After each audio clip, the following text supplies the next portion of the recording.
cama. Você pode ler, Mariana? Todas essas paixões são movidas por uma profunda identificação com o falso ego, arrancara, e uma ignorância, avidya, de nossa verdadeira natureza espiritual. Acreditamos ser o corpo e a mente e que a felicidade está em acumular, controlar, possuir ou superar os outros no plano material. São essas crenças e expectativas equivocadas que alimentam o fogo das paixões, levando a um ciclo contínuo de sofrimento. A purificação visa desmantelar essas falsas percepções. Ficou claro, gente? Então vamos lá. Continue. Então vamos falar primeiro agora sobre cama. Luxúria, desejo. Vamos lá. Cama, luxúria, desejo sensorial e egoísta. Definição: o desejo insaciável por gratificação dos sentidos e da mente para o próprio prazer, sem considerar o bem maior ou a conexão espiritual. Inclui luxúria sexual, mas também a busca desenfreada por comida, conforto, reconhecimento, posses, etc. Sofrimentos variados. Frustração constante, como cama é insaciável, nunca há satisfação duradoura. Sempre se quer mais, levando a um ciclo de desejo, satisfação, novo desejo, gerando frustração quando o objeto do desejo não é obtido. Perda de controle e compulsão. Pode levar a comportamentos compulsivos ou viciantes, por exemplo, vício em pornografia, compras, comida, jogos de azar, resultando em dívidas, problemas de saúde e ruína pessoal. Sofrimento relacional.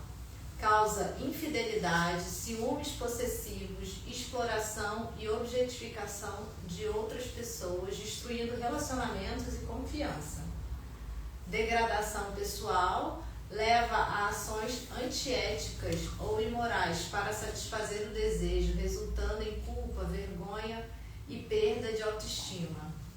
Exaustão e apatia. A constante busca por prazer pode ser exaustiva, levando a um esgotamento emocional e a uma incapacidade de sentir alegria em coisas simples.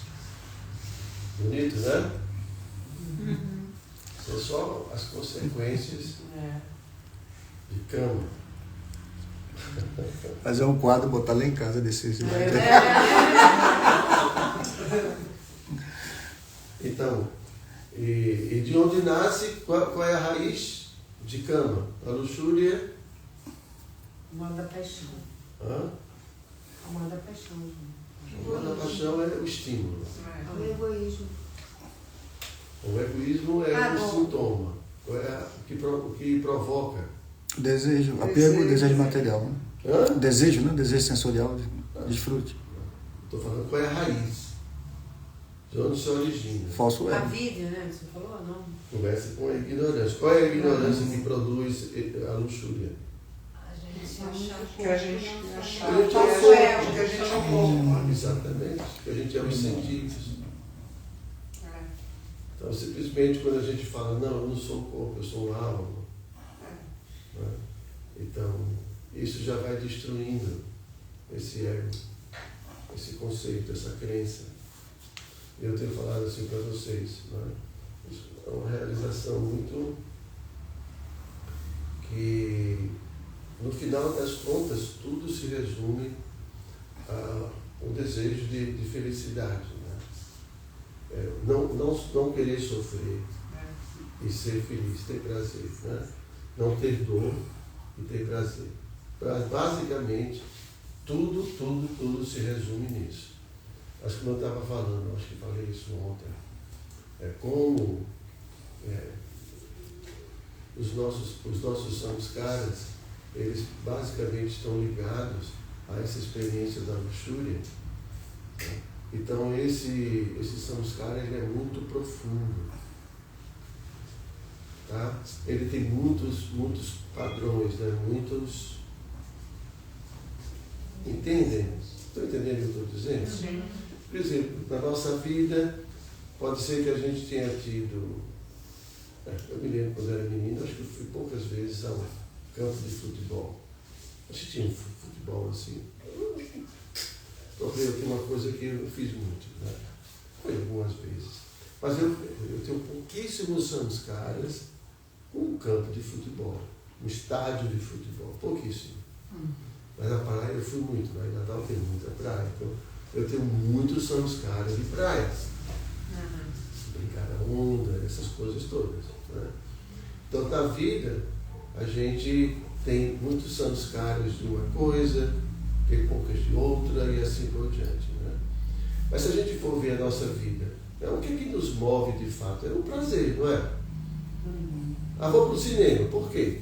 Você tem que ter prazer. Ah, vou para o shopping, por quê? Você quer ter prazer. Ah, você vai fazer, eu vou cozinhar alguma coisa, né? Eu quero ter prazer. Não é assim? Basicamente, o que nos move é o prazer. Então, a maior parte dos nossos samskaras estão relacionados ao prazer. A busca pelo prazer, ou a frustração, né, do prazer, que vem a ira. Né?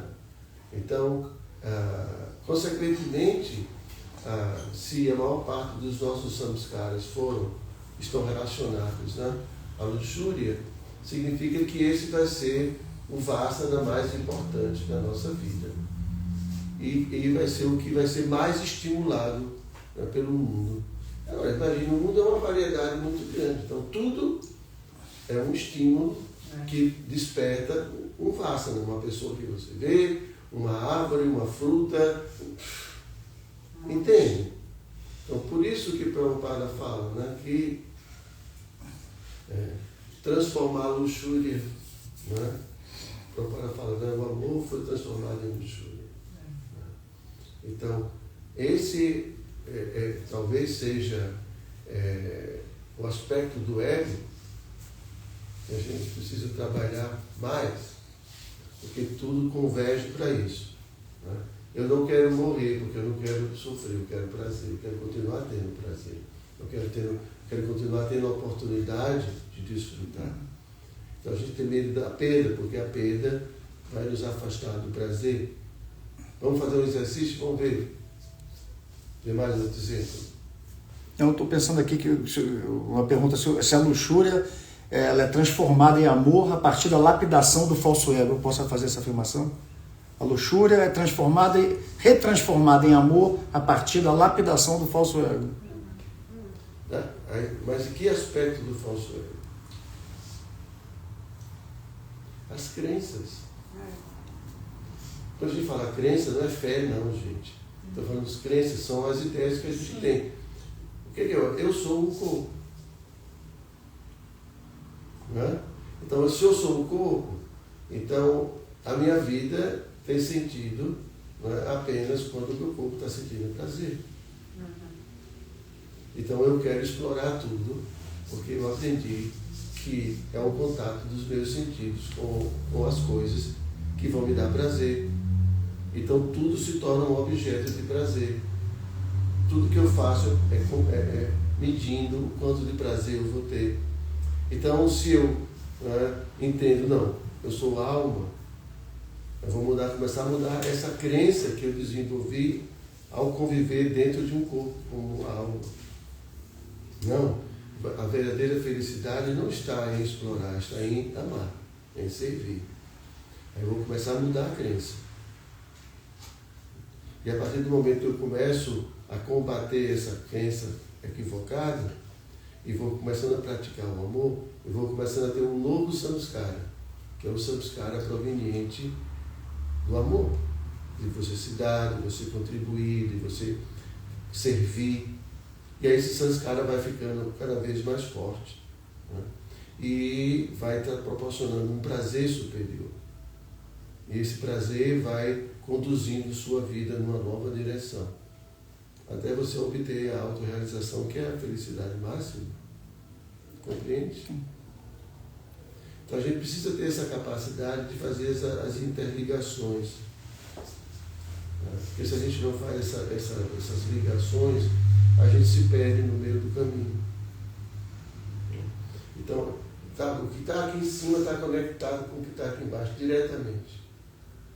diretamente conectado. E o que é que conecta isso? Tá? A gente vai precisar falar muito, a gente vai precisar...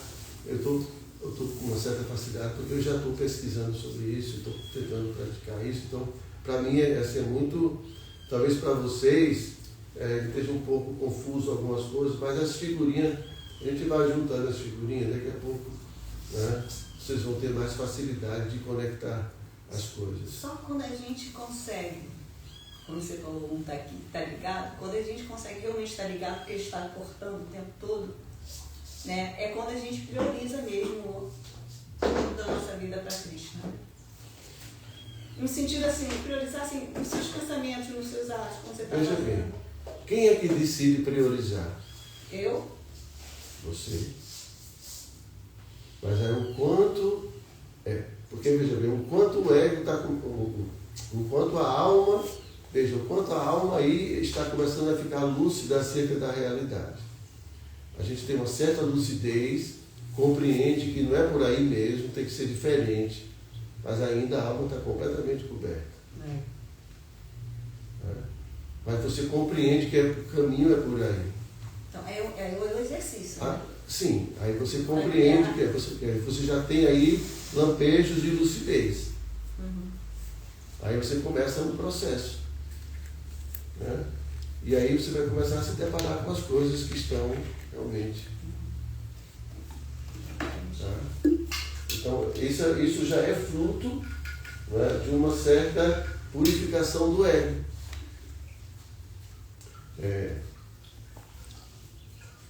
Quanto maior o interesse da gente, né, claro que a inteligência no processo, a inteligência, quando a gente, né, se encontra com o mestre espiritual, né, então isso já é decorrente do fato da pessoa ter mérito, ela já está buscando isso de outras vidas, isso já são samskaras. Né? O Rupa Goswami fala que o nosso encontro com o mestre espiritual é fruto de um samskara espiritual, samskara em bhakti. Entende? Tem samskaras provenientes de jnana, samskaras provenientes de karma e samskara proveniente de bhakti. Então, quando a gente começa a praticar bhakti, de alguma forma, né, o resultado disso, devido à associação com devotos, alguma coisa, algum tipo de associação, a gente tem, né, a oportunidade de encontrar o mestre espiritual e de seguir nossa vida. Então, quanto mais samskaras espirituais, mais na próxima vida a gente vai ser influenciado por esses samskaras na forma de tendências. Então, imagine, você tem uma tendência para a vida espiritual, isso é maravilhoso. Porque quando você estiver diante da vida espiritual, já eu quero isso. Mas quem não tem tendência, porque nunca fez, não tem samskaras, aí veja, não tem interesse. Compreende? Por isso que Krishna diz na Bhagavad Gita, no 6º capítulo, o yogi mal-logrado, né, quando ele não consegue um sucesso, mas na próxima vida ele vai começar onde ele parou, porque está tudo ali. Então, tão logo ele se depare com uma oportunidade, tudo aquilo vai voltar de novo, porque já está dentro dele. Tá? O senhor falou a respeito do medo da perda, né? Sim. Uma pergunta que o senhor fez. Eu sempre aprendo, eu tenho 4 filhos, né? Então eu sempre aprendo com eles. Muito. Muito. E um deles me fez uma pergunta assim, falou assim, mãe, a senhora está num trem, a senhora é maquinista. E tem 200 pessoas dentro desse trem. E tem uma pessoa na linha do trem. A senhora, se a senhora desviar, a senhora mata as 200 pessoas. E se a senhora seguir em frente, a senhora mata uma pessoa. O que a senhora faz? O que a senhora faria? Aí eu virei e falei assim, salvaria as 200 pessoas, né? Claro, né? Aí ele, e se essa pessoa fosse eu? Tava na linha do trem, cara. Eu vi, tá. Sai daí. Sai daí, menino. Já Ai, Gabriel, tinha que ser você, né? Aí eu falei assim, bom, aí eu entrei com a história de Arjuna, né? Aí eu fui e falei de Krishna pra ele. Falei, bom, Krishna aconselhou Arjuna a ir a lutar contra, né, os próprios parentes. Então, segundo a Gita, eu salvaria os 200. Mas como mãe, não me faz essa pergunta não, por favor. E aí ficou assim. E aí é o medo da perda, né? Isso é natural, né? Super natural. E de vez em quando ele sai com essas pegadinhas. É. Ok? Podemos seguir então?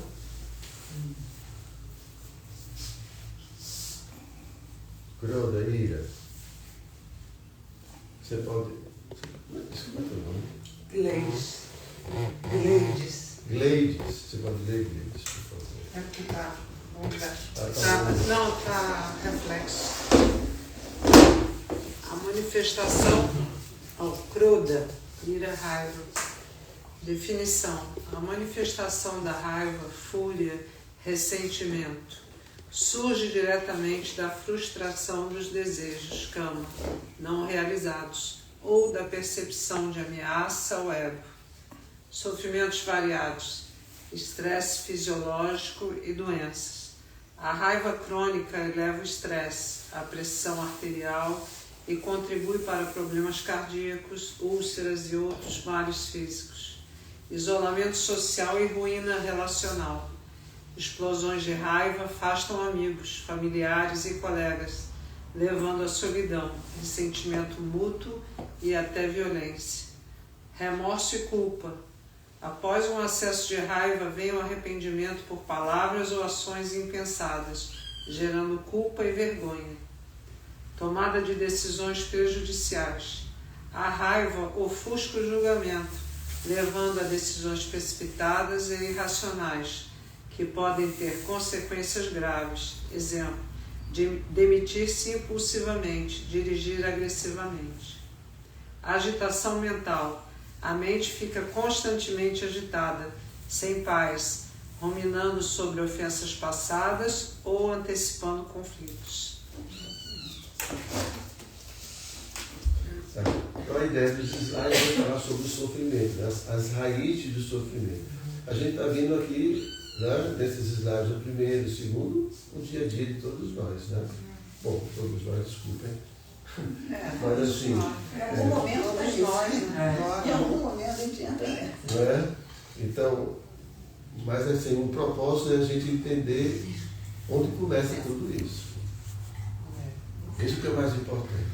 E se a gente conserta aqui em cima, conserta tudo lá embaixo. Essa é a ideia. Então a gente continua fazendo essas coisas porque a gente está ainda confuso com relação a quem somos nós de fato. Tá?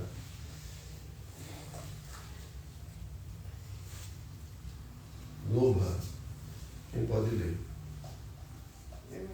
Eu? Lê? Dá pra ler. Ganância, avareza.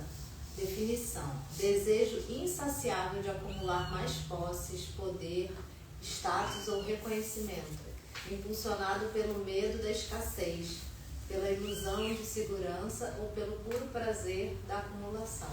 Está vendo? É isso aí o que ele está explicando. Qual é a causa? Tá? Vamos lá. Aí os sofrimentos variados. Ansiedade crônica, medo constante de perder o que se tem ou de não conseguir o que se deseja. Nunca se sente seguro ou satisfeito. Insatisfação perpétua, nunca é suficiente. Mesmo com muito, a pessoa gananciosa sente que falta algo, impedindo qualquer paz ou contentamento. Exploração e falta de ética. Leva a enganar, explorar ou prejudicar outros para obter mais, resultando em problemas legais, morais e reputacionais. isolamento e pobreza relacional. O foco excessivo em acumular impede a construção de relacionamentos genuínos, pois o outro é visto como um meio ou um obstáculo. A generosidade é sufocada. Esvaziamento existencial. Apesar de acumular bens, a vida se torna vazia, sem propósito ou alegria real, pois a felicidade é condicionada ao ter. Ok? Dá para falar tanto sobre isso, né? Cada tema desse deixar. Vai embora, né? Mas o tempo morre a ilusão. A cobiça fica, né? A cobiça ali. Leia aí, filho. Morra, ilusão, apego possessivo. Definição: apego intenso e cego a pessoas, objetos, ideias, papéis sociais ou até mesmo sofrimento. Lê mais devagarzinho. Acreditando que eles trarão felicidade duradoura ou que são essenciais para a própria existência. Impede de ver a impermanência. Sofrimentos variados. Dor da perda insuportável. Quando o objeto do apego é perdido por morte, separação, perda de bens, o sofrimento é desproporcional e devastador, pois a pessoa sente que perdeu uma parte de si mesma.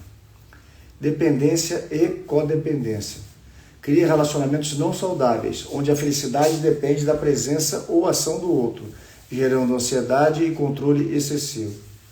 Cegueira espiritual. Impede o discernimento da verdade, levando a decisões baseadas em ilusões e apegos, não na realidade.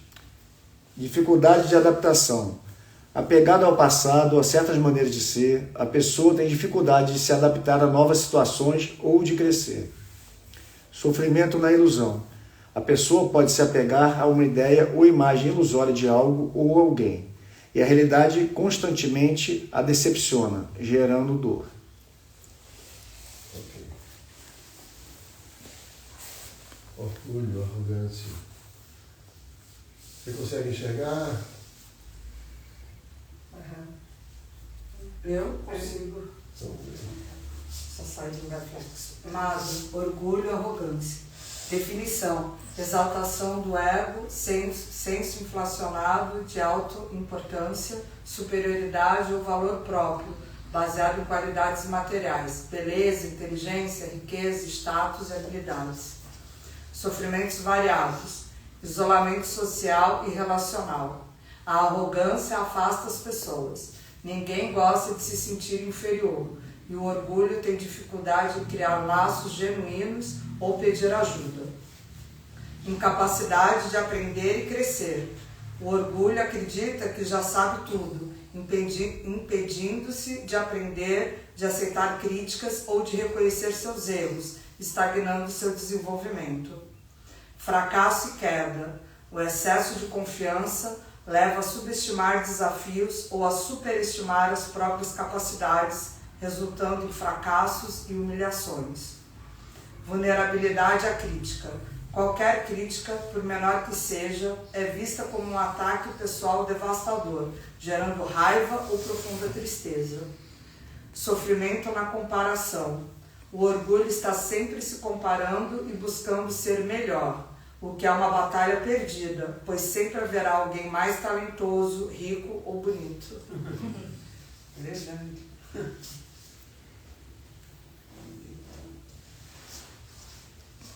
inveja. Leia a hipocrisia. Vocês não estão conseguindo enxergar. Max Faria, inveja, definição: ressentimento ou mal-estar pelo bem-estar, sucesso, qualidades ou posses de outra pessoa. Não é o desejo de ter o que o outro tem, mas a aversão ao fato de o outro ter algo que você não tem, ou que você considera que não merece ter. Sofrimentos variados. Corrosão interna. A inveja corrói a paz interior, gerando um estado constante de amargura, frustração e ressentimento. A pessoa invejosa nunca está satisfeita com o que tem. Foco distorcido. Em vez de focar em seu próprio crescimento, A energia é desperdiçada observando e desejando o que os outros têm. Relações destruídas. Leva à maledicência, sabotagem, desconfiança e até a ações prejudiciais contra os outros, destruindo amizades e parcerias. Infidelidade à própria missão. A inveja desvia a pessoa de seu próprio caminho e propósito, pois ela está sempre olhando para um lado. Incapacidade de sentir alegria pelo outro. A inveja impede a capacidade de se alegrar com a felicidade e o sucesso alheio, tornando a pessoa incapaz de experimentar a verdadeira empatia e compaixão. Sério?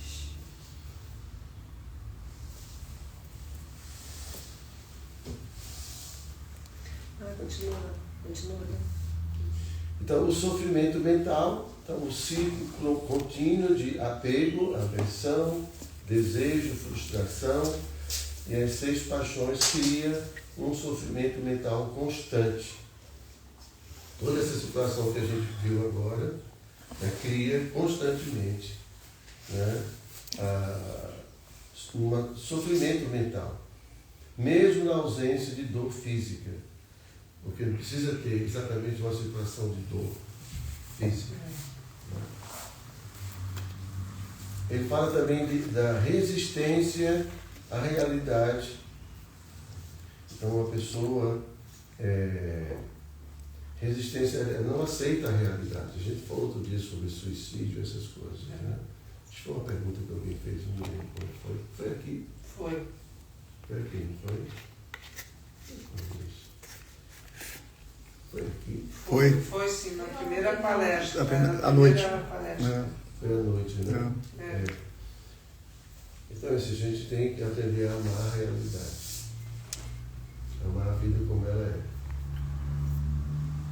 Mas você tem que aceitar. Né? É assim. Não tem como a gente. Tem coisas que não tem como a gente mudar.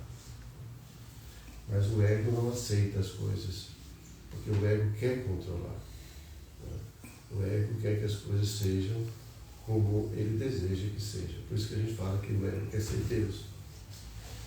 A mínima coisa, né? Quando eu vi esse exemplo do elevador, a pessoa pega um elevador e fica com raiva porque o elevador está demorando, né? Alguns segundos. Por que ele está com raiva? Porque ele queria apertar e o elevador está ali já. Né? O elevador está contrariando ele. Entende? Então, assim, a gente tem essa coisa. Devia subir escada, Não é? Tem umas coisas engraçadas. Se ele estiver atrasado, então a raiva aumenta. Então, a gente tem uma resistência muito grande à realidade. Os impostos são muito altos. Vai fazer o quê? Não tem como a gente. Não tem como. É frustrante, mas paciência. Então, assim, é a realidade. Né? Eu queria ter, assim, o cabelo mais ondulado. Meu cabelo é crespo, pronto. Isso já é motivo de insatisfação, de tortura, de sofrimento. E assim vai. Então é a resistência com relação à realidade. Tá bem? Não é conformismo, tá? Tem coisas que a gente pode mudar, né? Cabelo crespo hoje em dia tem algumas plantas. Né? Então tem coisas que a gente pode mudar, né? A gente pode ver.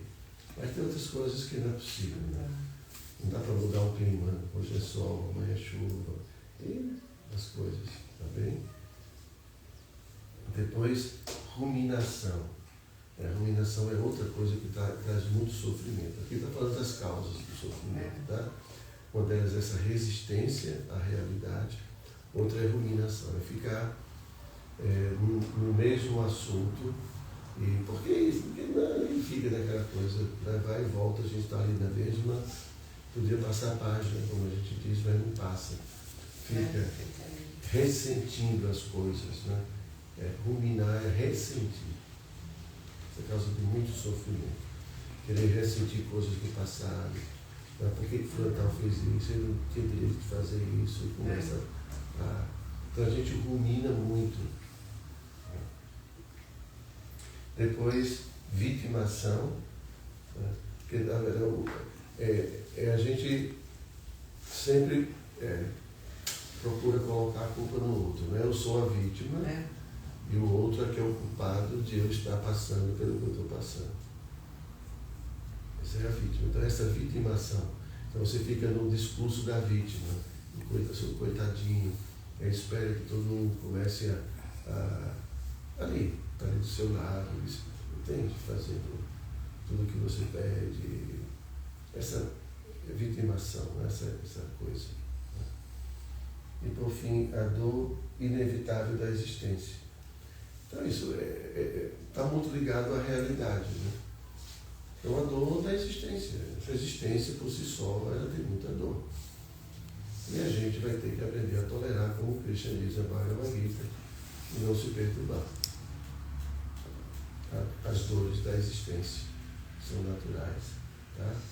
Eu até coloquei essa frasezinha que eu achei bem interessante. A dor é inevitável, mas o sofrimento é opcional. Vocês vão me ouvir falar muito sobre isso daí para frente. Vocês compreendem isso, né? Sim. O significado disso, né? É que a gente vai passar por problemas na vida, né? Seriam as dores. Isso aí a gente está aqui, todo mundo passa, né? Mas como que a gente vai encarar aquilo, né? Isso. Aquele problema que a gente tem. A gente pode sofrer muito, sofrer pouco. Tentar não sofrer.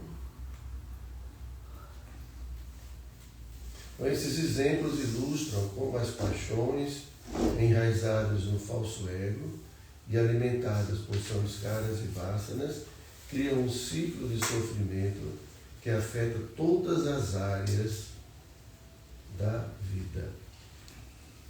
A purificação do coração, a Anartha Nivriti, busca desmantelar esses mecanismos para que possamos viver em verdadeira paz e bem-aventurança. Com certeza, as 6 paixões são manifestações muito vívidas do nosso sofrimento e cada uma delas se desdobra em diversas formas de angústia. Está claro para você? Está ficando claro a origem do sofrimento, as causas, as raízes do sofrimento? Para a senhora, qual é a raiz do sofrimento? A gente acreditar que é o próprio corpo. Muito bem, isso, a vidya.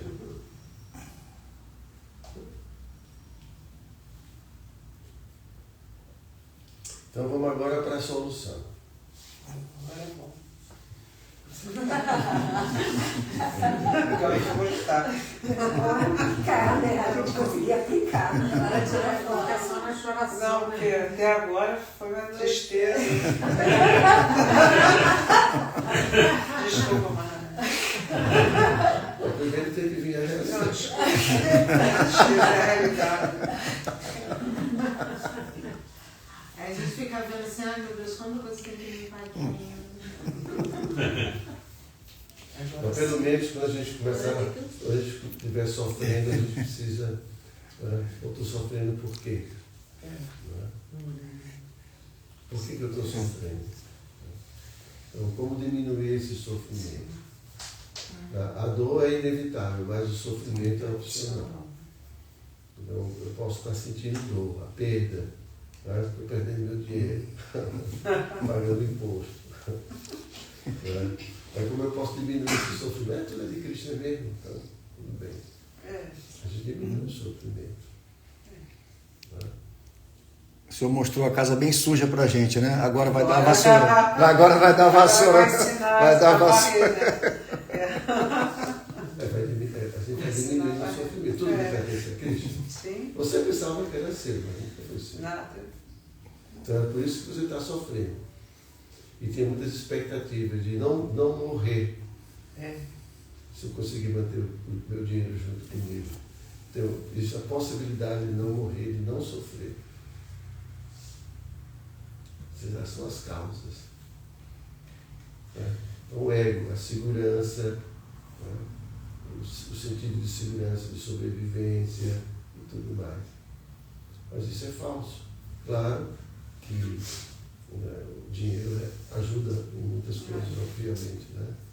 Mas não garante felicidade. Né? A solução. O processo de Anartha Nivriti, que é a erradicação dessas impurezas, não é repressão. Não se trata de suprimir ou empurrar o sofrimento para o inconsciente, o que gera recalque e mais problemas. É um processo de transcendência e purificação genuína. Então, isso é uma coisa muito importante para a gente entender. Tá? O que a gente está falando, como a gente está dizendo aqui, é um processo de purificação. Então, como a dor é inevitável, né? Então as coisas vão acontecer na vida da gente, né? Então, certas dores a gente poderia evitar, né? se a gente decide as coisas apropriadamente. Né? Se eu decido, por exemplo, que não vou fumar, provavelmente eu vou evitar, né, a dor de uma doença do pulmão e assim por diante. Né? Então, muitas dores a gente pode evitar com um estilo de vida apropriado, mas vamos considerar que a dor venha. Né? Então, a gente tinha dado aqui o exemplo, acho que foi com a Sundarani, não sei. Mas, por exemplo, a dor da frustração. Né? Então, se eu crio muitas expectativas em relação a uma situação, né? Então eu muito provavelmente, né, eu vou sentir algum tipo de ansiedade. Né? Porque assim, daqui a pouco a gente vai comer a feijoada, com certeza vai estar muito boa.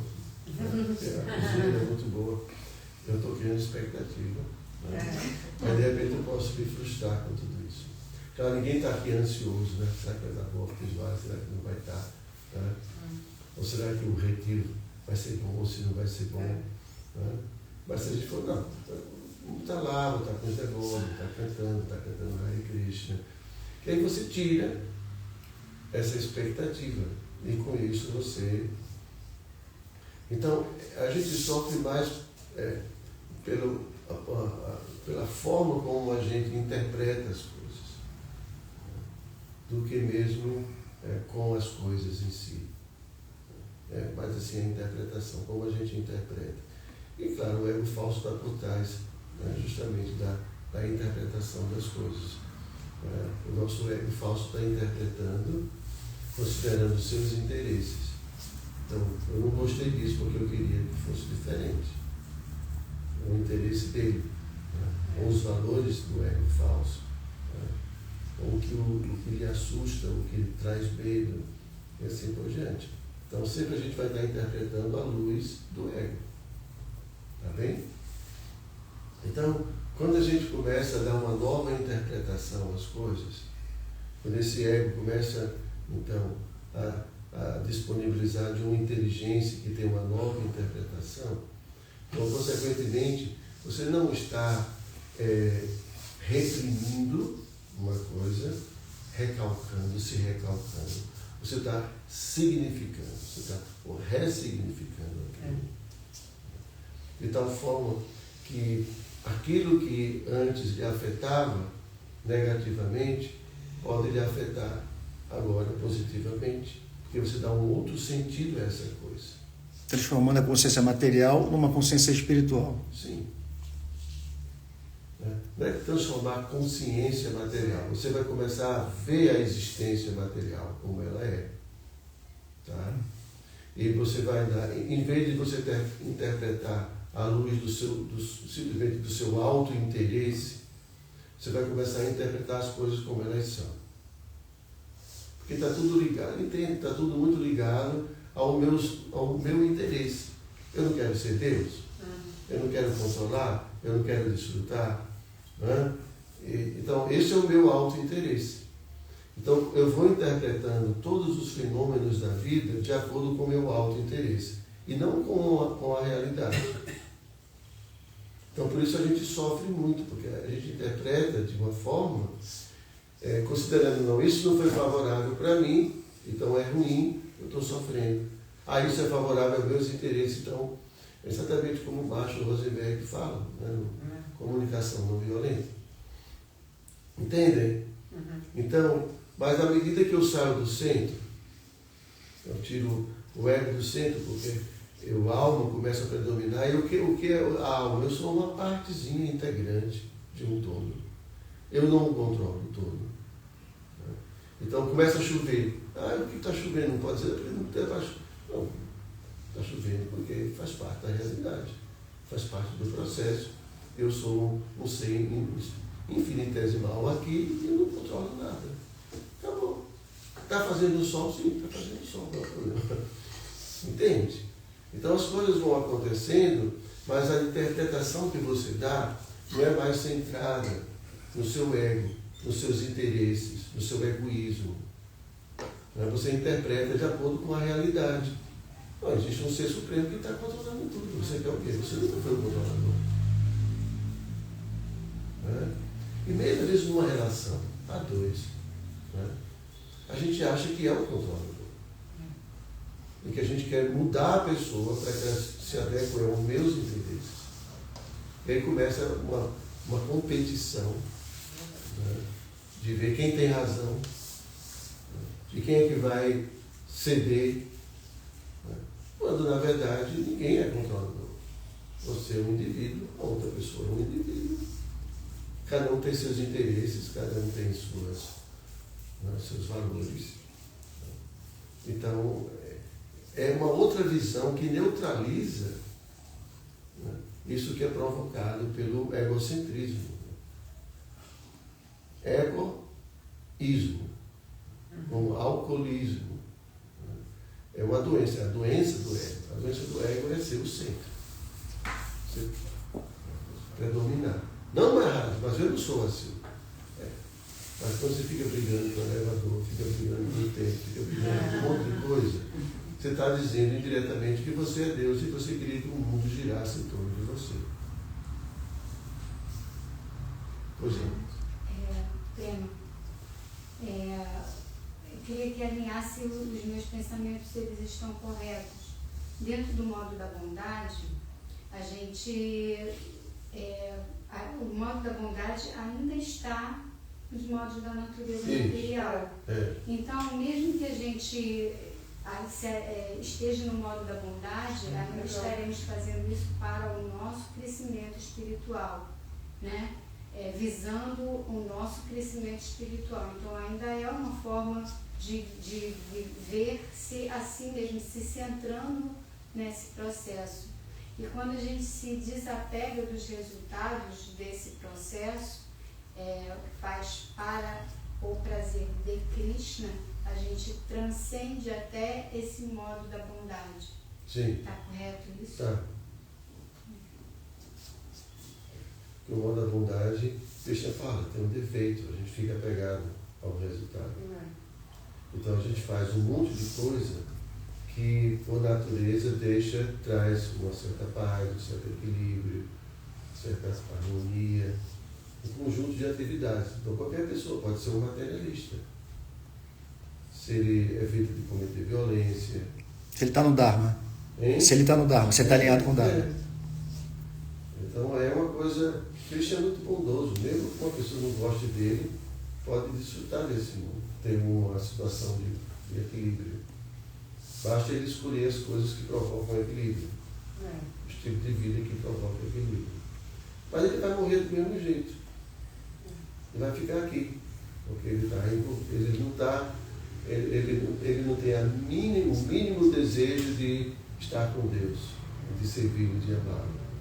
Ele está sentado ainda no ego dele, no ego de querer desfrutar e ser feliz. Só que ele está sendo esperto, procurando um jeito mais favorável de ser feliz. Do que outros, como intoxicação, como... Entende? mas é material. Mas de qualquer maneira, né, eu acho que é um estágio que a gente tem que passar, né? Mesmo Sim. anteriormente, né? Claro. Vontade que está lá na frente. É um trampolim. É. É um trampolim. Sim. O modo da bondade seria a faculdade, por exemplo, e a transcendência pós-graduação. Mal comparando. Concordo. Eu também concordo. A gente quer entrar na faculdade ainda, né? Não seria pós-graduação, porque a vida espiritual não é mais trabalho, não é mais esforço. É a própria vida, a transcendência. Então, o modo da bondade leva a gente a ser um profissional, vamos dizer assim. A poder frequentar a universidade, estudar muito bem, aprender tudo. E aí, quando termina a faculdade, você já é doutor, já vai trabalhar. Então, o modo da bondade é a condição em que o corpo tem saúde, né? A mente mais tranquila. Então, toda essa estrutura que a gente precisa para poder meditar e tudo mais se torna favorável. Como o yoga, você faz os yamas e niyamas. Isso é vida ética, uma vida moral. Então, você está criando uma condição para você meditar. Então, o modo da bondade traz paz, traz santocha, satisfação. Isso é tudo favorável para meditar. Mas uma pessoa cheia de raiva vai sentar para meditar é meio difícil, né? É pensar só no objeto da raiva dele. Né? Ou luxúria, ou qualquer coisa. Você não se desliga. Né? Mas uma pessoa que tem uma vida ética, uma vida moral, que faz as coisas corretamente, ele não tem a quem temer. E o próprio Dharma o protege. Então ele tem uma condição de paz que é favorável para a vida espiritual. Então, por isso que Prabhupada diz no Padre-Chantra que a gente primeiro precisa se situar no modo da bondade, que depois tudo que for necessário vai ser revelado para a gente. Prabhupada fala isso, de revelação.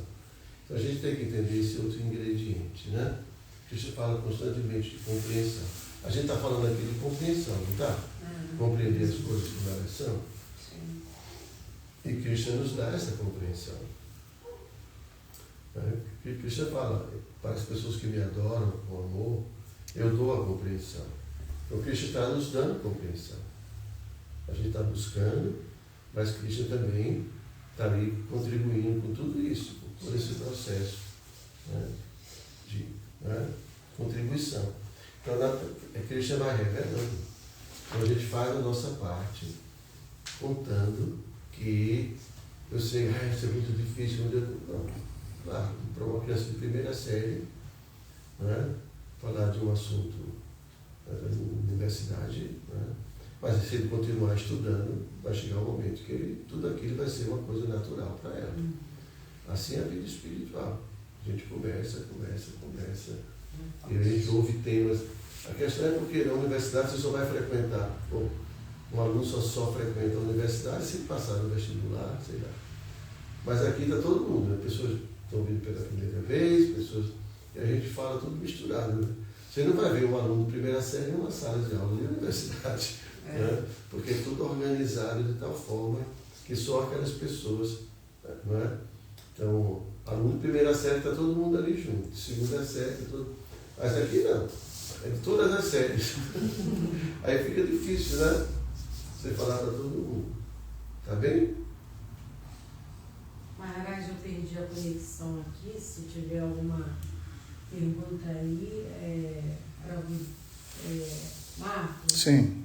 Se tiver alguma coisa aí, você fala, porque eu perdi a conexão. Então eu estava falando para vocês que não é uma questão de suprimir ou de recalcar, tá? O recalque é uma condição em que você tem uma experiência e você esconde essa experiência, tá? E desconsidera essa experiência, né? Deixa ela recalcada, deixa ela reprimida. Mas isso não... você está apenas fortalecendo isso, né? Colocando... O ideal não é recalcar, mas é você enfrentar. O que a gente está dizendo é exatamente isso. A gente vai olhar a experiência e vai ressignificá-la. Vai trazer um novo olhar, uma nova compreensão. Então, aí o monstro deixa de existir. Porque ele perde a força de mexer com a gente. Ok? Então, isso é purificação. Essa negação, essa repressão, ela é a mesma, é da mesma qualidade que a Krishna fala para Arjuna, no capítulo 3, que você não deve reprimir, você deve agir e não reprimir, assim que ele fala. Também faz parte, né? Porque a repressão ela pode acontecer em várias instâncias da vida da gente, né? Por exemplo, um pai, um rapaz, um filho, de repente, quer ser bailarino. Vou usar aqui uma coisa assim bem... um pai machista, né? E o filho decide ser um bailarino. É um pouco difícil, né? Então ele vai dizer, meu filho, esqueça isso. O que ele vai fazer? Vai colocar lá no inconsciente. Vai colocar lá no que fala, né? As sombras. Então você tem a habilidade, você tem a aptidão, mas alguém reprimiu isso. Então você colocou isso no seu inconsciente.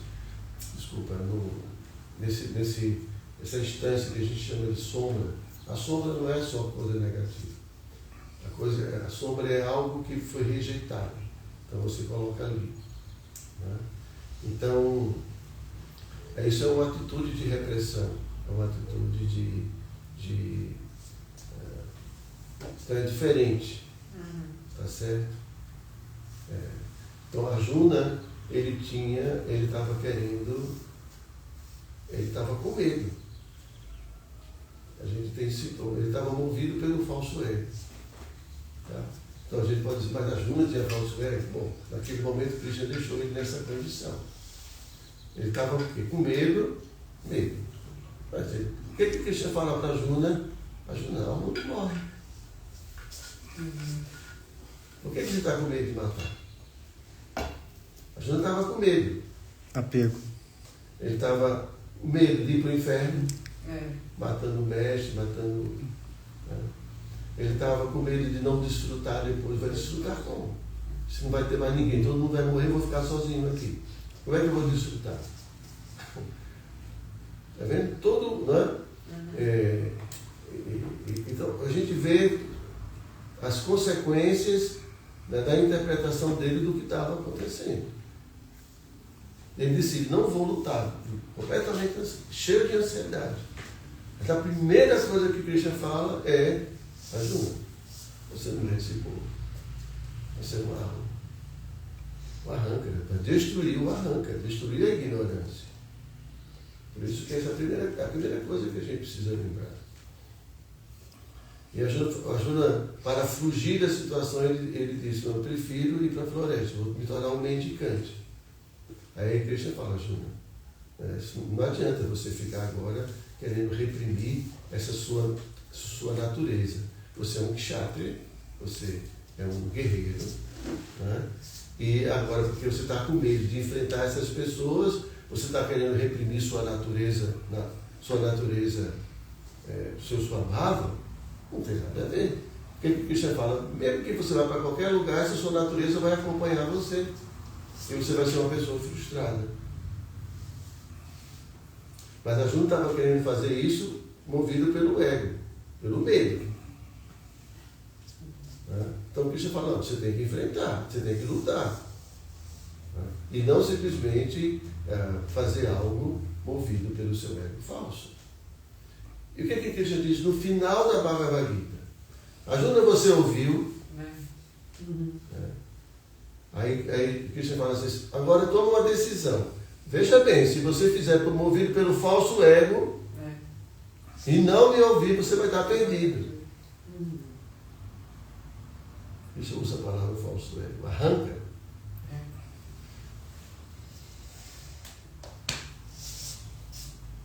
Ok? Aquela aula que o senhor deu, né? Foi. Está vendo como tem coisa por trás? Não dá numa aula para a gente falar tudo. Eu queria falar muita coisa, mas não dá tempo. Mas é exatamente isso. No final de tudo, a gente é movido pelo arranca. A gente vai ter que decidir. A todo momento, a gente está tomando decisões. Todo instante. Vou fazer isso ou vou fazer aquilo? Vou comer feijão ou vou comer arroz? Vou lá para o retiro ou vou para a praia? Aí vai. É para o corpo ou é para a alma? A decisão é para o corpo ou é para a alma? É para o corpo ou é para a alma? O tempo inteiro. Aí o ego que vai decidir. Se eu estou influenciado pelo ego falso, eu vou decidir o que é melhor para a minha satisfação do corpo e assim diante. Mas tudo que é assim, exagerado, a gente tem que imaginar que não está bom, né? Exagerado tentar assim, ou muito para um lado ou muito para o outro, tentar seguir na equanimidade, né? Sempre a gente tem que ter porque eu estou muito feliz, eu estou muito triste. Não, né? assim, toda decisão tem que ser acompanhada por iluminação. A gente precisa estar mais ou menos iluminado no sentido que tem que ter clareza. Eu tenho que saber bem qual é o propósito disso. Então, quando a gente perde a clareza, aí as decisões que a gente toma podem ser equivocadas, influenciadas pelo ego falso. Então, por isso que Cristo ilumina, fala, responde tudo para iluminar, ajuda e ele não agir pelo falso ego. Então, também a gente tem que se iluminar, ouvir, para quando for decidir, não decidir pelo falso ego. Se você tiver um mundo espiritual, você está muito feliz aí no meio. Mas não é, eu acho que é o nosso caso. Tá? Então, entende a clareza como é importante? Para a gente poder interpretar as coisas adequadamente. Todo problema é a forma como a gente interpreta. Então, a gente não interpreta vendo a realidade, a gente interpreta à luz das experiências que a gente teve na vida. Que influenciam, são os samskaras, que formam o nosso ego, que criam os vasanas. Vai, toda a sequência. Maharaj, eu estou lendo aquele verso que o senhor citou, né?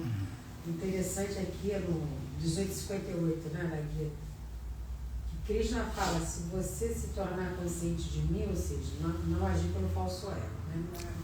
Mas ele dá uma promessa aqui que é bem legal para a gente ficar mais confiante. Irá superar por minha graça todos os obstáculos da vida condicionada. Quer dizer, a gente tem a graça de Krishna, né? A ajuda dele também nesse sentido, não é? Que, a primeira parte do verso fala, né? Se você se tornar consciente de mim. O que é consciente de Krishna, né?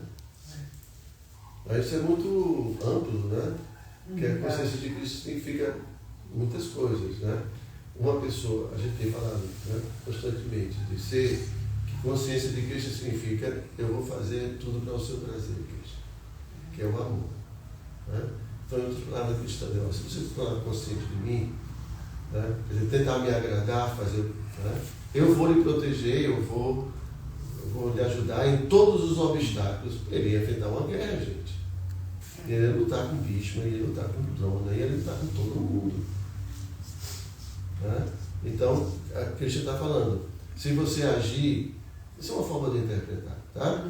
Se você agir para o meu prazer, né, eu prometo que vou estar do seu lado e vou lhe proteger de todas as dificuldades. Agora, se você agir de falso ego e não me ouvir, você vai estar perdido. Mas esses obstáculos a gente pode considerar que sejam esses anarca de brilho. Todos. Não, aliás, aqueles...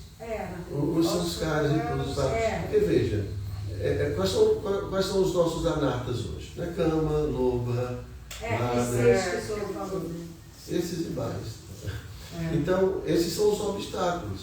Então, o Krishna está falando, se você procurar me servir, eu vou ajudar você. Krishna fala em vários momentos. Né? Isso é importante para a gente entender que a gente não vai estar sozinho nessa luta. Né? Krishna vai estar dando uma força para a gente. Né?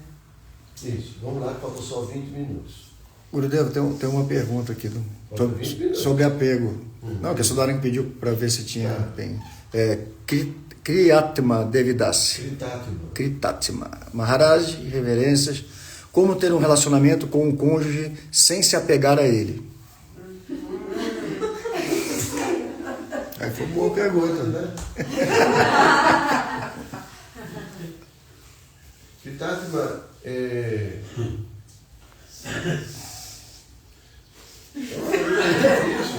veja bem, como é que você...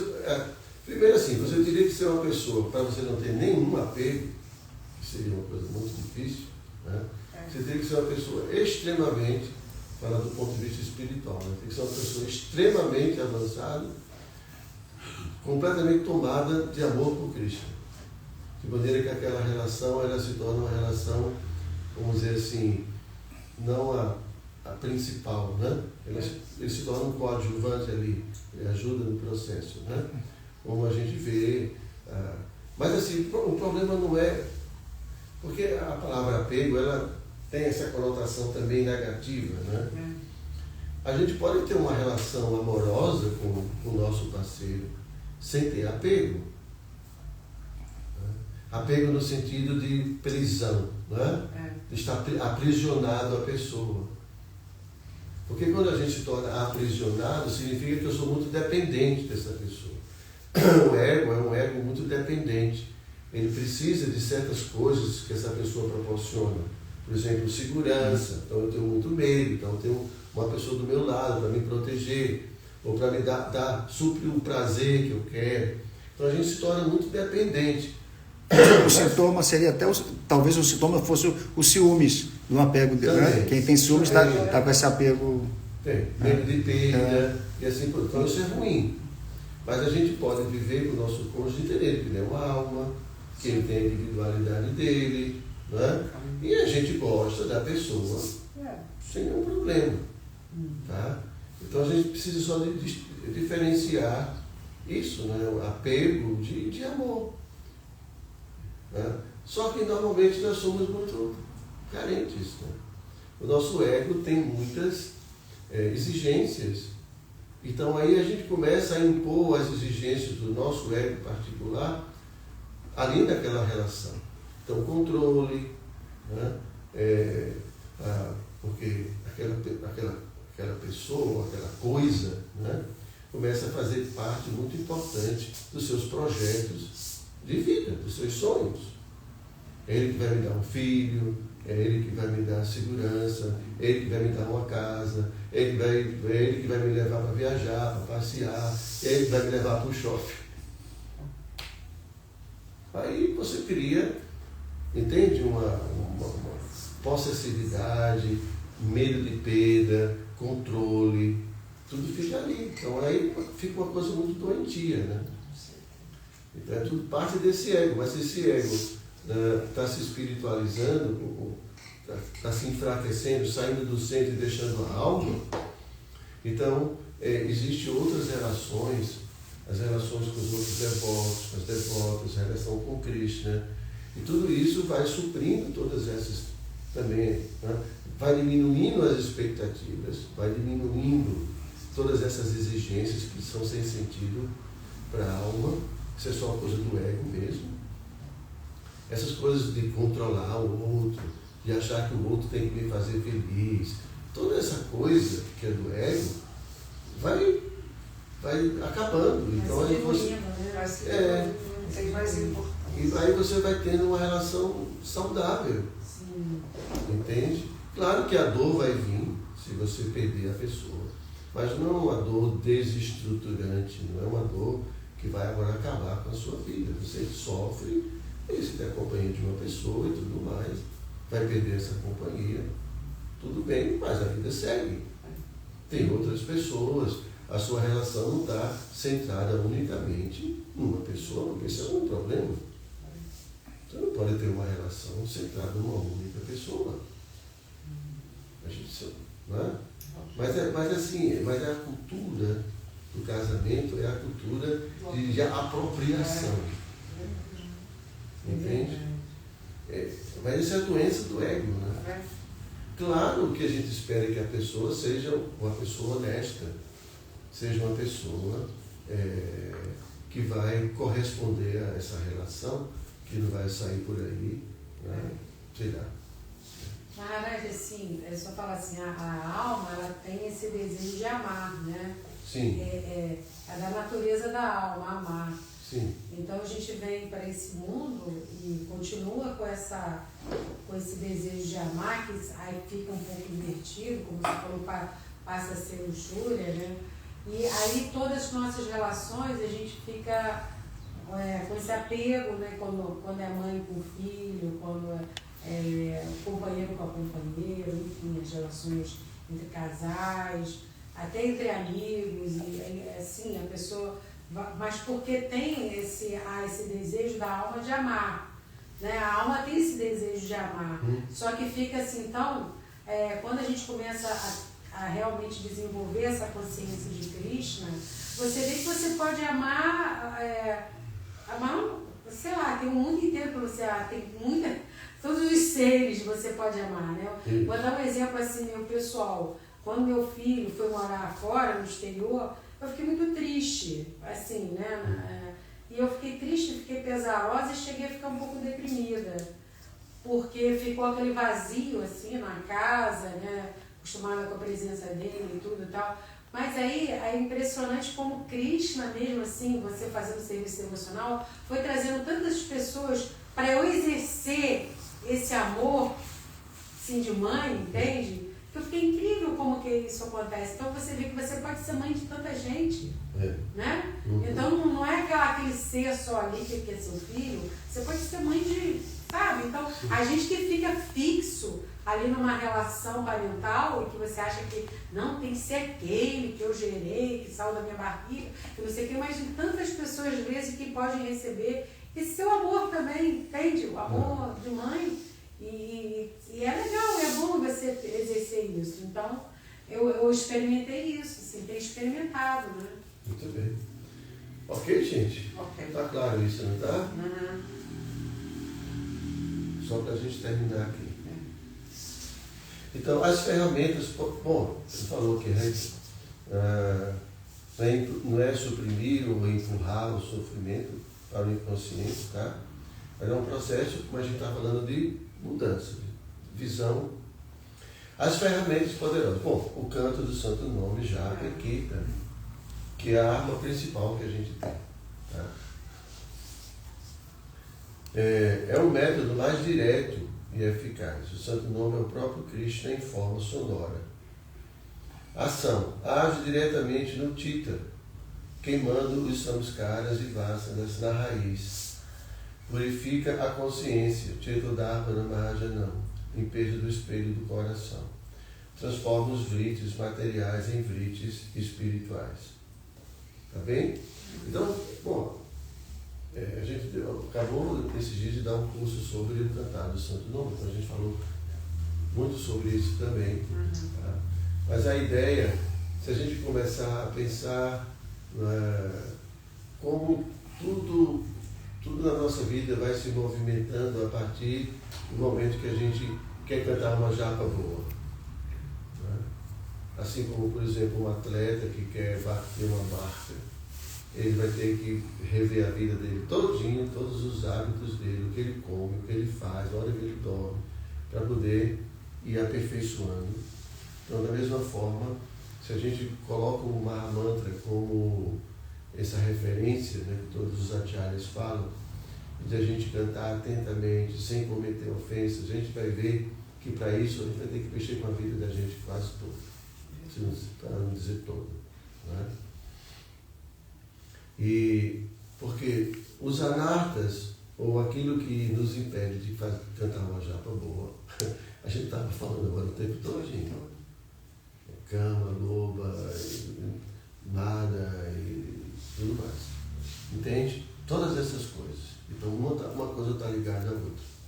Mas quando a gente vai começando a cantar, e a gente vai tentar cantar sem cometer ofensas, então a gente vai começar a passar por esse processo de observar a vida da gente, de mudar. E aí a gente vai tendo insights, a gente vai tendo... porque, veja, o cantar do Hare Krishna, na verdade, é o nosso esforço para se encontrar com Radharani e Krishna em Vrindavan. Vamos considerar isso. Né? Então, finalmente, o processo de cantar é esse, a finalidade de a gente estar lá. Só que nessa estrada da vida espiritual tem muitos obstáculos. Então eu não vou. Se tem uma árvore no meio, eu tenho que tirar a árvore do meio para poder passar. Se tem uma montanha, eu tenho que tirar a montanha para poder passar. Então, quando a gente está nesse processo de eu quero Krishna, eu quero amar Krishna, então a gente vai percebendo automaticamente as pedras no caminho, as árvores no caminho que a gente precisa remover.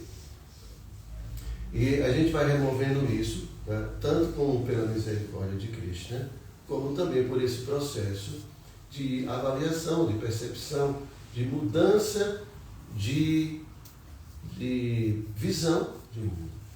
A gente não falou que o princípio é a avidya, não é a ignorância? Então, se a gente não muda a avidya para o conhecimento, para a verdade, se a gente não muda isso, a gente não vai mudar a vida da gente. Entendem? Então, por isso que o processo passa por conhecimento. A gente tem que desfazer a avidya. Então, quando a gente fala de interpretar, significa que a gente está agora colocando, pareando aqui, né, a mentira com uma nova informação. E na medida que a gente vai trabalhando isso, a gente vai destruindo, né, essa mentira e vai estabelecendo a verdade e começa a passar a viver em função da verdade. Qual é a principal mentira? Eu sou esse corpo. E a gente estava vendo que a partir disso todas as outras coisas se manifestam, né? Como Krodha, ira e assim por diante. Tá? Mas se eu destruo, né, como Krishna fez com a Arjuna, a ideia de que eu sou esse corpo, eu estou automaticamente eliminando tudo aquilo. Só que não elimina do dia para a noite. Tá? Porque também o conhecimento da gente, para se consolidar, a gente precisa ir praticando esse conhecimento. Então a gente precisa ir cantando japa e colocando na vida esse conhecimento. A gente não está aprendendo? Você está aprendendo e coloca em prática. Se você ouve e não coloca em prática, você não vai aprender. Então isso faz parte do processo. Então, na medida que você está cantando, você está estudando, você está praticando, você está mudando sua vida, mudando o estilo de vida, mudando a associação, mudando tudo isso. Então você está incrementando o conhecimento, você está combatendo a avidya, combatendo a ignorância do conceito corpóreo, você está começando a servir, né? Então a gente começa a atuar de tal forma que a gente vai combatendo todos esses samskaras, criando samskaras novos, tirando os obstáculos. E aí chega um momento que a gente fica muito estável, que é o estado de Nishta. Por quê? Porque você tirou. Antes tem umas pedras enormes, agora é só umas pedrinhas aqui e acolá. Você vai passando assim, ó, vai embora. Então esse é o processo. Só que a gente tem que entender que para uns vão ter umas várias montanhas aí pela frente. Vai ter, né? Vai ter muita pedra, vai ter muita. Depende, se você colocou muita coisa no caminho, agora vai ter que tirar tudo do meio do caminho. Entende? Com as decisões da gente na vida, é como se a gente estivesse colocando mais obstáculos ou tirando mais obstáculos. Compreendem isso? Porque se eu crio, né, eu posso decidir que agora eu vou construir uma mansão para mim. Você está decidindo, tudo bem. Né? Se você tiver muito dinheiro, não vai ser nenhum problema, né? Porque tem dinheiro sobrando. Mas se você tem pouco, que eu acho que é o nosso caso, vai ser um problema. Você vai ter que trabalhar muito. E não vai conseguir nem, né, dormir direito. Né? E olhar se você conseguir, né, fazer isso. E depois você vai ter que pagar seguro. Você vai ter que para limpar essa casa, para você manter essa casa, pintar uma casa grande. Dá trabalho, não dá? Aí custa dinheiro também. E custa. Entende? Então você está colocando, aí a pessoa fala, mas eu não tenho mais tempo. Claro, você tomou uma decisão. Né? Estou falando de você não, viu? Brava, né? A casa está para pintar. Assim para depois isso. Então, vocês entendem que a decisão da gente, eu vou me casar. Tudo bem. Com quem? Você pode estar criando um problema na sua vida. E aí, vou trabalhar. Você vai trabalhar onde? O que você vai fazer? No açougue. Entende? Então, assim, hein? Não, falei já é jeito, mas... Então, assim, a gente precisa compreender que as decisões da gente levam, né, a consequências. E isso pode ser grandes obstáculos. E aí, quando os obstáculos chegam, a pessoa diz, bom, você não pensou direito, né? Mas aí é a questão da lucidez, né? Ou o ego. Né? Então, com certeza, uma pessoa muito egóica, muito orgulhosa, vai querer uma mansão. Mas tem um custo. Então, movida pelo ego, uma pessoa termina projetando uma coisa, projetando uma vida que vai ser causa de muito sofrimento e de aprisionamento nesse mundo. Então, vocês já ouviram falar, né, que às vezes para resolver um problema a gente arranja 10? Já ouviram isso? Já, sim. É mais ou menos isso. Aquele caso, lembrei daquele caso daquela historinha do yogi, que meditar. Exatamente. Conhece a história do yogi? Ele meditava e tinha um ratinho. O yogi tinha um problema, o yogi. Porque o yogi só tinha duas cuecas. Né? Uma ele usava e outra ele colocava. A cueca que é mais fácil de sair. E aí outra ele deixava no varal. Só que tinha um rato. E ele estava meditando, o rato vinha com ele, tem muito falso ego, né?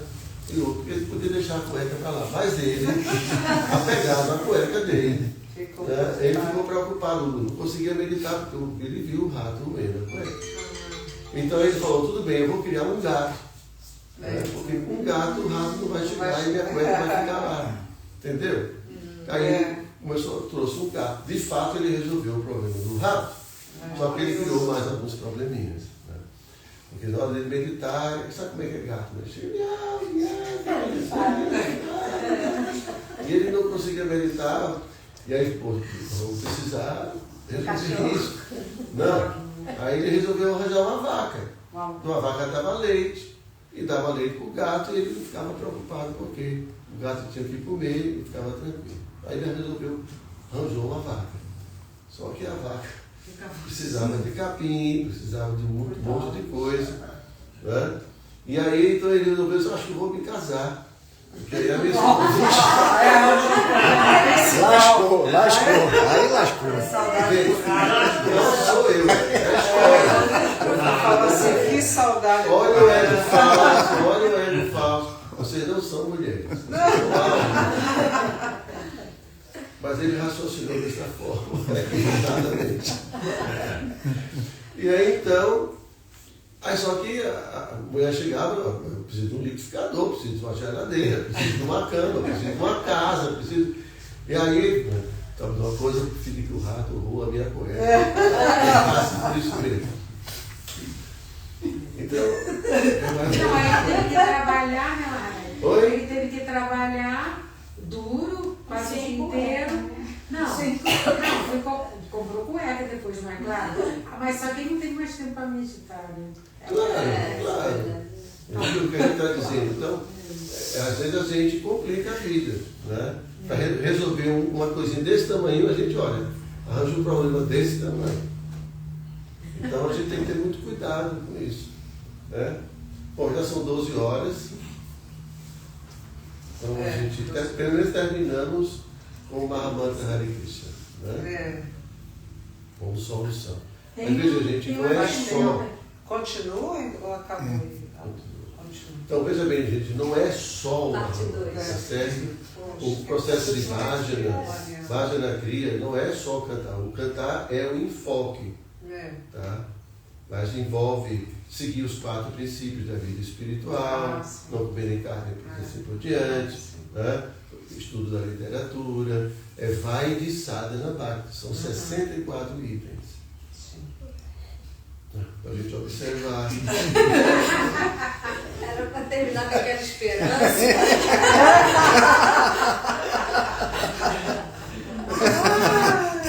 Então, para não ficar assim, muito 64, vamos Tá resume no assim. Néctar da Devoção. Ele resume assim, É. que são os mais importantes.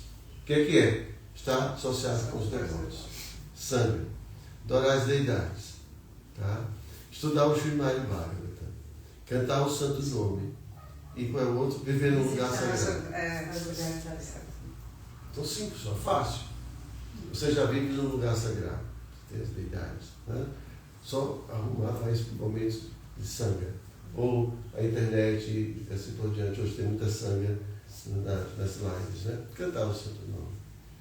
Adorar a deidade. O filmar Bhagavatam. Pronto. Acabou. Tem uma pergunta que o senhor vai responder.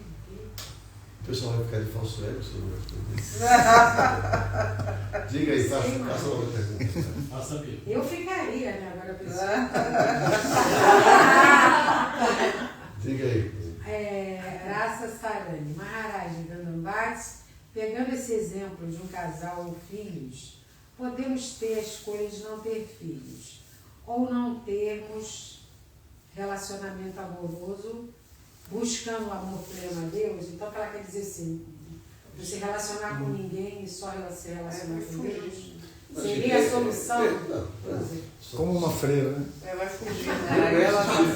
Meu mestre espiritual, em relação a isso, uma vez meu mestre espiritual falou, que é como um remédio. Remédio é bom para quem está doente. Quem não está doente precisa tomar remédio. Tá? Então, claro, uma pessoa, almas autorrealizadas, não importa em que corpo esteja. Você me lembra de uma passagem do livro de Bhaktivinoda Jaiva Dharma, que tinha um rapaz que era já bem elevado, muito elevado, mas a mãe queria ser avó. E queria que o filho se casasse de todo jeito, porque ela queria ser avó. Só que ele não era filho nada disso, não. Outra. Aí ele se aproximou do mestre espiritual dele, perguntou e tudo, ele falou, olha, você é um homem liberado, então para você casar e não casar, né? Tanto faz. Claro que na cultura védica, né, naquela época, assim, a mulher e o homem eram preparados para uma relação matrimonial. Né? Não é como no Ocidente que a gente nasce para explorar um ou outro. Né? É muito diferente. Então você tem uma relação de pessoas maduras, pessoas preparadas, que têm controle sobre os seus sentidos, e assim por diante, porque tem todo esse preparo. Então não é que o casal olha a viver, né, uma eterna lua de mel, como o pessoal fala, né? Não é isso. Então, é muito complexo, existem muitas particularidades. Né? Então, se você é uma pessoa muito evoluída, sua futura esposa, é uma pessoa muito evoluída, né? Então, esse relacionamento pode ser benéfico. Né? Mas se não é bem assim, né? Então, às vezes a pessoa quer se casar porque não consegue controlar a sua luxúria, por exemplo. Então ele quer canalizar a sua luxúria, pelo menos para uma relação.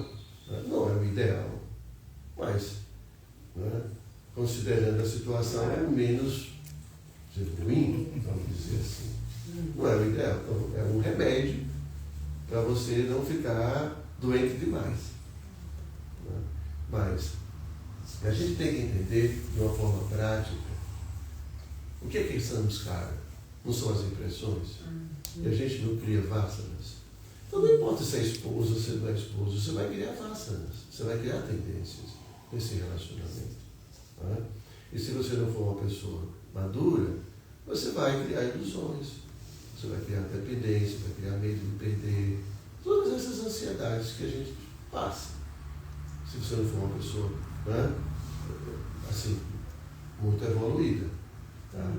Porque uma pessoa, por exemplo, um exemplo é Shrivasa. Shrivasa, quando o Chaitanya Mahaprabhu estava fazendo um kirtan na casa dele, estou dando um exemplo assim bem, tá, exagerado, né?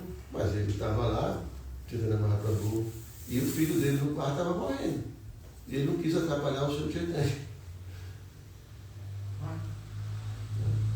Então, assim... Ele era muito desapegado, então. Eu entendia que... Gente, se a gente for ver crua, claro que ele não ia ser irresponsável, né?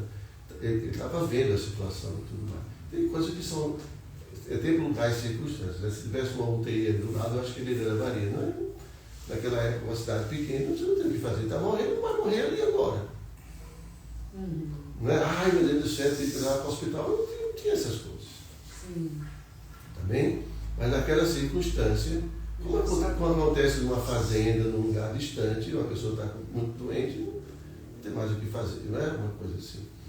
Mas assim, tem outras situações, né? Mas o incrível é que ele se manteve aparentemente bem diante do Sr. Chaitanya e não falou para o Sr. Chaitanya. O Sr. Chaitanya que percebeu que havia alguma coisa e perguntou, aí é que ele falou. Tem várias situações as escrituras relatam, tá bem?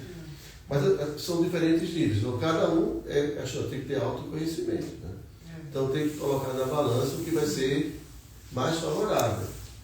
Então, se uma pessoa não consegue viver sem um parceiro, né, pelo menos tem que procurar um parceiro, uma parceira, que seja, pelo menos isso. Né?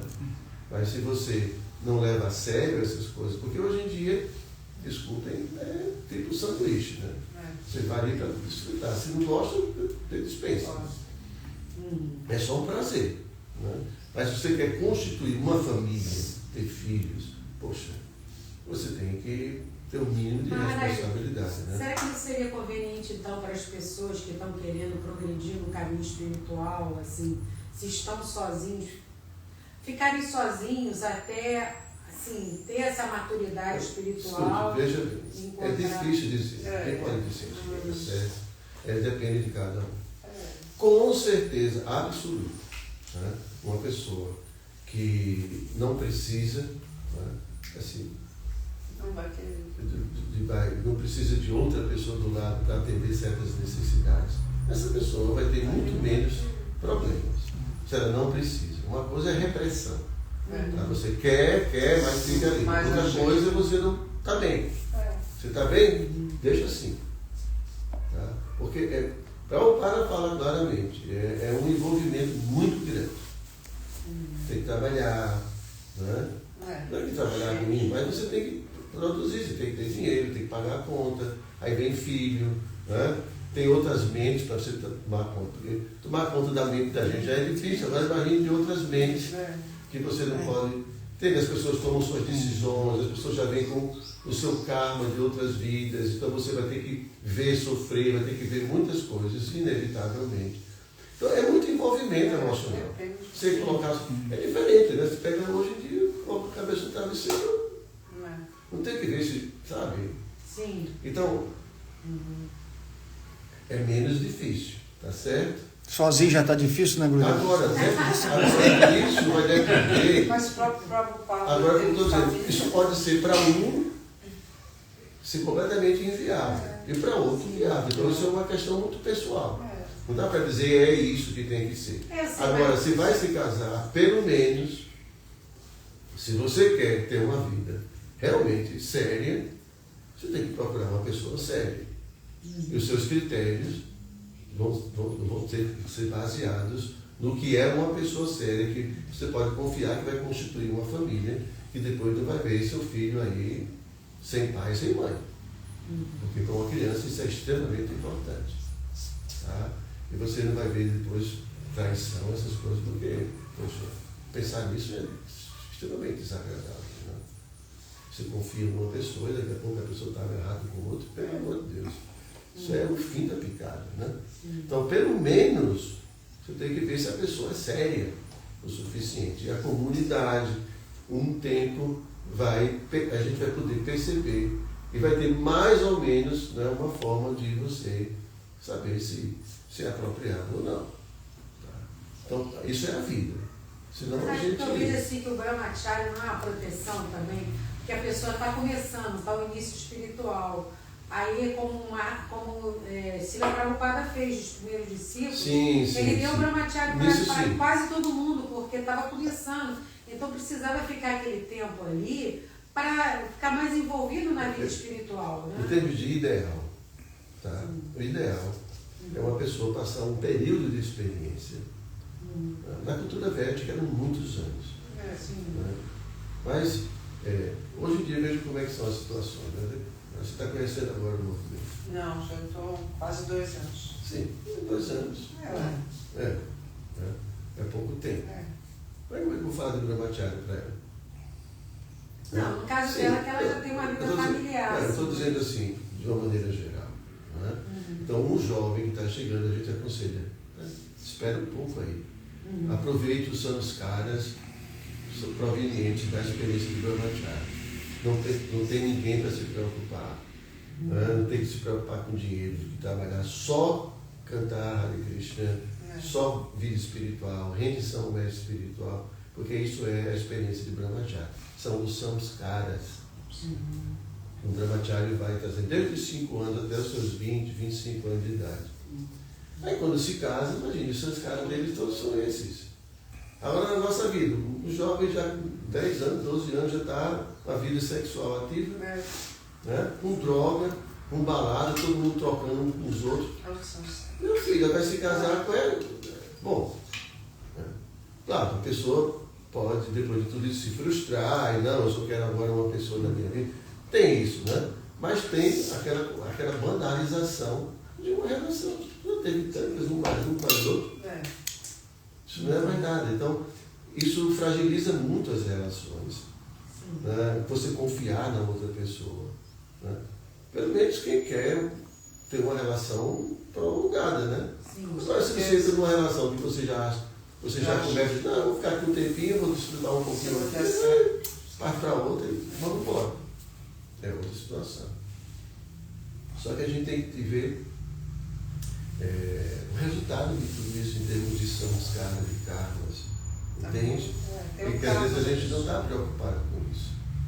Tá? Então tudo isso tem efeitos na nossa vida. Tá bem?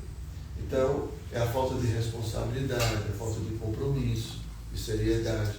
Então quando a gente faz isso no pequeno, faz isso no grande. A mesma coisa na vida espiritual, a mesma coisa com o mestre espiritual e a mesma coisa com Krishna. É assim. Então, quando a gente tem responsabilidade, a gente termina tendo responsabilidade até com a pessoa suprema. Muito obrigado, então, a todos. Hare Krishna.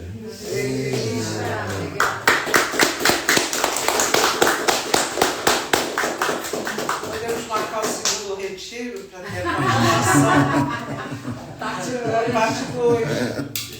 Vamos tirar uma foto. Vamos.